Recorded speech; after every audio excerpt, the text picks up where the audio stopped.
Cascading parameters or showing relevant value in a parameter list has a lot of use cases. Cascading parameters changes the value of a parameter depending on what is selected in other parameters.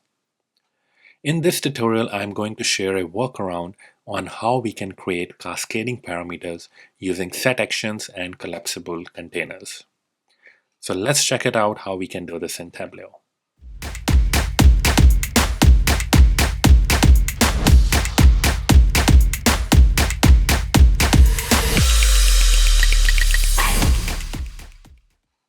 Welcome back, this is Gurpreet, and in today's tutorial, I'm going to share how to create a cascading parameters in Tableau.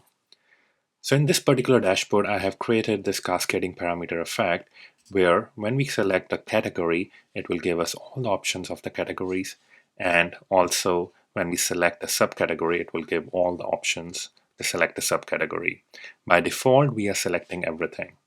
So for example, I want to see all the furnitures in the subcategories list. So when we click on furniture, it will only show us the relevant values of subcategories. And same way, if I select office supplies, it will only show me relevant subcategory values using a parameter workaround, which I'm going to show you in a second. So if I want to select binders, so I will simply click on that and it will update the entire dashboard based on this selection. And if I just select it back, it will give me all the options in that office supply subcategory. And if I again select office supplies, it will now show me all of the categories together. So for this, we are going to use set actions and collapsible containers. And the data set in this particular scenario, I'm using sample superstore. So let's see how we can create this in Tableau. So let's open a Tableau workbook, and I have already connected to sample superstore dataset. So I will first start by creating 3 or 4 separate worksheets where I will be showing the bar charts and the maps to show the sales value by category and subcategory. So here I will create my first chart where I'm going to show categories and sales. And here my bar chart is created. I will simply duplicate this chart and I will create sales by subcategory as well. And once we create all these charts, then we will start creating set actions and other things. So let's bring subcategory into row shelf.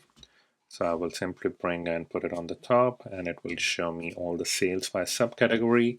And now the last one, we can use location. So in this case, let's say I use region, or we can use city as well. So if we bring city, we will see all the cities here. And I would like to bring sales into size mark. So it will show me all the circles based on the size. Like bigger the size, bigger is the sales number in that particular city. So this is sales by city. So once we have created all these 3, I would like to create another sheet which we are only going to show category. So this particular sheet is kind of an alternative of using parameters. So I will simply bring category into row shelf, and I will change the marks to polygon to remove ABC from here, and I will expand this, and I will right click and format the sheet so that I can remove all the grid lines if we have grid lines in this sheet, or if there are row headers, row dividers. So I will remove that, so it will look something like this, and I will change the layout to entire view, and I will remove the header. And same thing, I will do it for subcategories. So basically we are creating this to give an workaround in terms of how we can use parameters. So instead of using actual parameters, we are creating a worksheet, and these categories and subcategories we will be using as a selection criteria which will look similar to parameters. So let's change this to subcategory, and I will remove the header from here. and these are all my subcategories. And since I have created these two, now we will need to create a set. So I will simply go to category and I will create a set, and we will select all of them and we will give the name category set. Same thing we will do it for subcategory, and I will go to create a set, and I will select all and subcategory set. And now we need to create category labels. So we will create another field, another sheet where we will say category label. So this category label is basically used to give the name of the label from where we will be showing the drop down. So as you can see here, so if I go to this one, so this at the top is select a category. So that is coming from a separate worksheet where we have given the option select a category. And filter furniture, office supplies, and technology, that's a separate worksheet which we have just created. And this is just a container which is showing all the values of category in the below tiled container. And same way in the subcategory, these are multiple sheets we are using it here. So that's what we are creating now. So we have created a category sheet, subcategory sheet. Now we are creating the category label, and then we will create subcategory label. So for category label, we have to create a calculated field, and in this calculated field, we have to use this particular calculation. So what does this calculation mean? So if I walk you through, so we are saying using the fixed LOD calculation, and we are saying calculate the count distinct value in the category set, and if it is equal to 1, which means like if any particular value is like we are selecting all the values in that particular category set, then show us select a category. But if a particular category's value is selected in that category set, then show me the category.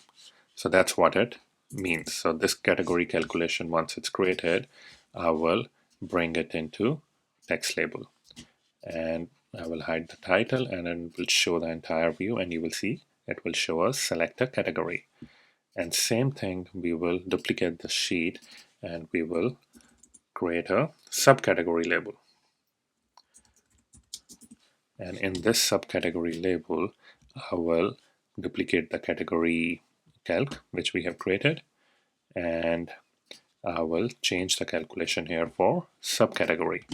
So what we will do in this case, same concept. So instead of using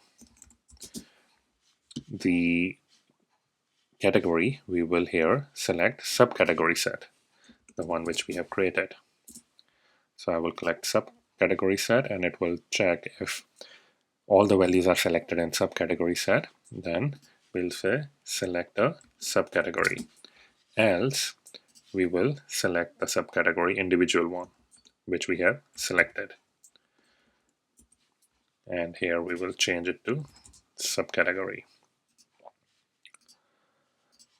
Okay, so once we select that particular value, it will show us the subcategory. So we will bring that subcategory calculation into the text label as well, and we will say select the subcategory. So now that we have created these fields and the set actions, so we need to do one more thing. So in this subcategory worksheet which we have created, all the values in this particular subcategories will be driven based on the value selected in the category, right? So in this case, what we have to do is we have to make sure that the category set is used as a filter. So we will simply bring category set into the filter shelf, right? And so any changes in the category set, so if we have selected furniture, all the furniture subcategories will be shown here. So that's the purpose of adding the category set here. And same way in sales by category, subcategory, and sales by city, we will bring category set in here as well as subcategory set in here. So what I will do, I will apply that to worksheets. So all the 3 worksheets which we are going to show in the dashboard. So I will say sales by subcategory and sales by city. And same I will do it with subcategory set as well. I will go to selected worksheets, sales by subcategory and sales by city. So now we have done that, let's create a dashboard. So here I will use automatic sizing and I will use floating shelves and I will bring sales by city. Let's bring it at the top here. I don't want these labels. I will just hide the title and let's make it a bit bigger. And we can put this at the bottom. And same way I will bring sales by category and I will bring sales by subcategory. So I will just expand this and change the view to entire view. And I will do the same thing with this one as well, entire view. We can do the formatting later. So what I'm trying to show here is once we have created all these worksheets, we will now add collapsible containers and set actions to make sure all these values are selected. So let's first bring a blank floating shell, floating object, sorry, and we will just change the color to gray, and then I will bring a floating container. I will just keep it below this one, and I will change the border, or we can just keep it like this as of now. And I will click on this drop down and will show add show and hide button, and I will put this at the top here. And from the dashboard value I will bring the category label first, and I will hide the title, and I will say here select a category and I will put it at the top here. And with the category 1 I will bring this category and put it in this container. I will hide the title and select the vertical container, and I will adjust the size according to what I need.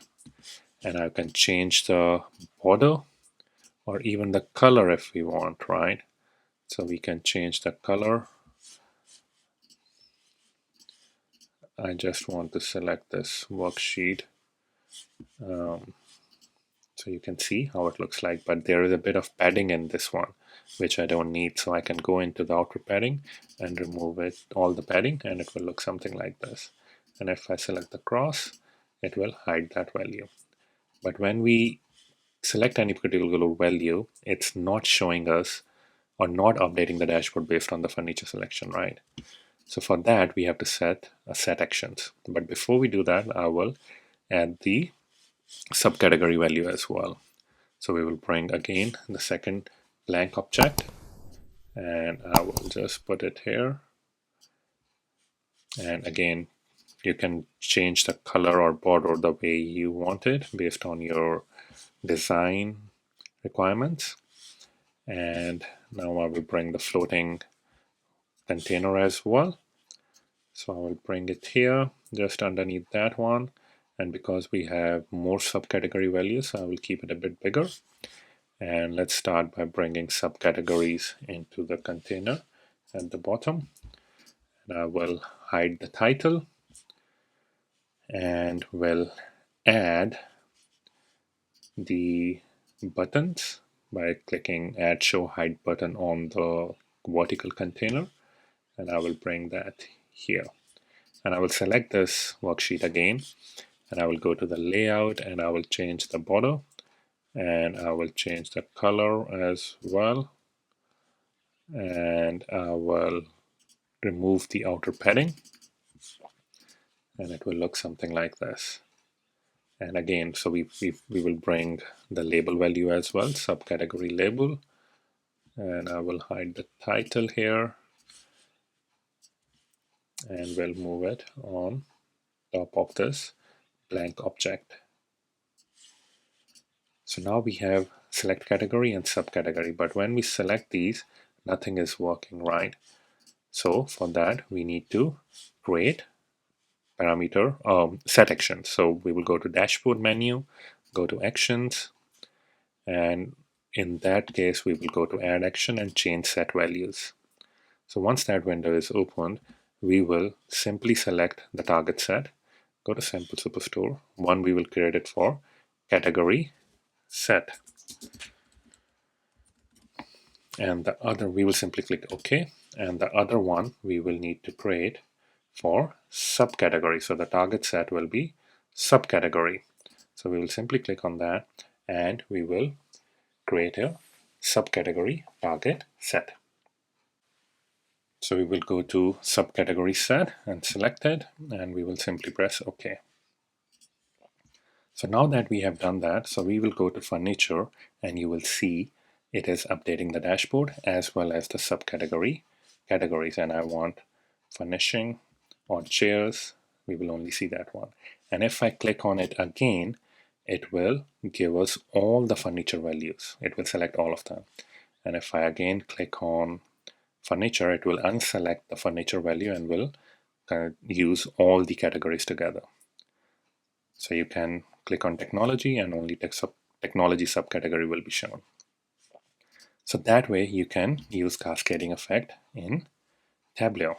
You can do a bit of formatting if you need. So you can go into categories and format. And if we want to create lines between headers, we can do that. And we can do it like this.